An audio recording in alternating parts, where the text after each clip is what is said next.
భోజన ప్రియులందరికీ నమస్కారం. పల్నాడు రుచులకి స్వాగతం. వరలక్ష్మి వ్రతం రోజు అమ్మవారికి పెట్టే ప్రసాదాలలో పూర్ణాలు కూడా ఒకటి. ఈ పూర్ణాలని పప్పు బయటికి రాకుండా నూనెలో వేయంగానే పగలకుండా పర్ఫెక్ట్గా ఎలా తయారు చేసుకోవాలో మన వీడియోలో వివరంగా చూద్దాము. అందుకోసం ముందుగా 1 కప్పు మినపప్పు, 1 కప్పు బియ్యంని కడిగేసి ఒకసారి శుభ్రంగా ఒక 6-7 గంటలు నానబెట్టుకోవాలి. లోపల పప్పు కోసము పచ్చిపప్పుని 1 కప్పు తీసుకోవాలి. కొంచెం నీళ్లు పోసేసి శుభ్రంగా కడిగేసుకొని పప్పు మునిగేంత వరకు నీళ్లు పోసుకొని 1 గంట పాటు తప్పకుండా నానబెట్టుకోవాలి. ఇప్పుడు ఒక మిక్సీ జార్ తీసుకొని మనం 6-7 గంటల సేపు నానబెట్టుకున్న మినపప్పు బియ్యాన్ని వేసుకొని కొంచెం నీళ్లు పోసుకుంటూ మెత్తగా గ్రైండ్ చేసుకోవాలి. మన దోశల పిండి కంటే కొంచెం గట్టిగా ఉండే విధంగానే పిండిని గ్రైండ్ చేసుకోవాలి. ఈ విధంగా గ్రైండ్ చేసుకున్న పిండిని ఒక గిన్నెలో వేసేసి కొంచెం ఉప్పు వేసేసి కలిపేసుకొని కనీసం 2 గంటలైనా సరే నానబెట్టుకోవాలి. రేపు ఉదయం మనం పూర్ణాలు వేసుకోవాలంటే ముందు రోజు నైట్ ఈ పిండిని రెడీ చేసి పెట్టుకుంటే ఇంకా పర్ఫెక్ట్గా వస్తాయి. టైం లేని వాళ్ళు కనీసం 2 గంటలైనా సరే నానబెట్టుకోవాలి. ఇప్పుడు కుక్కర్ తీసుకొని గంట సేపు నానబెట్టుకున్న పచ్చిపప్పును వేసుకోవాలి.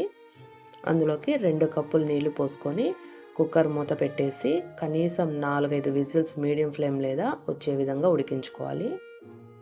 ప్రెషర్ అంతా పోయిన తర్వాత మూత తీస్తే పప్పు అనేది మనకి ఈ విధంగా ఉడికింటుంది. ఎక్కడ పలుకు అనేది లేకుండా మెత్తగా ఉడికిపోవాలి. ఇప్పుడు ఈ ఉడికిన పప్పుని ఈ విధంగా మ్యాష్ చేసుకోవాలి, మనం మెత్తగా ఇనుపుకోవాలి. ఇప్పుడు ఒక మందపాటి కడాయి తీసుకొని స్టవ్ ఆన్ చేసి అందులోకి 1 కప్పు బెల్లం వేసుకోవాలి. అందులోనే 1 టీ స్పూను నీళ్లు కూడా వేసుకోవాలి. 1 కప్పు పచ్చిపప్పుకి 1 కప్పు బెల్లం పర్ఫెక్ట్ కొలత.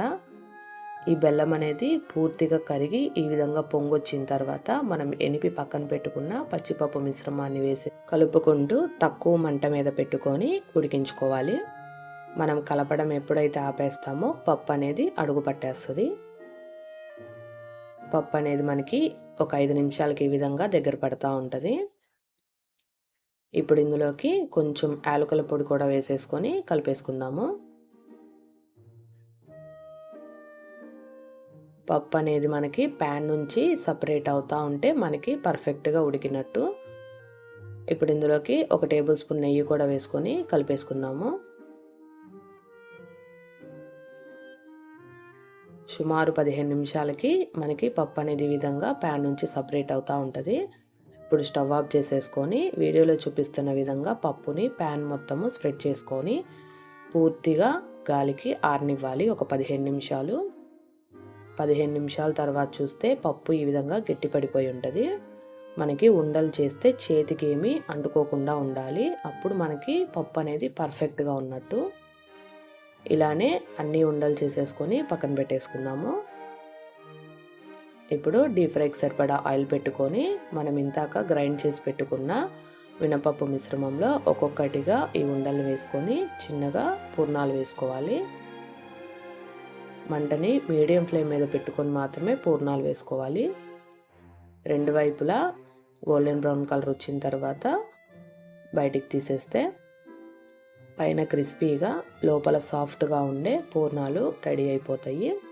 నేను చెప్పిన విధంగా ఒక్కసారి ట్రై చేసి చూడండి, పర్ఫెక్ట్ పూర్ణాలు వస్తాయి. Please like and subscribe.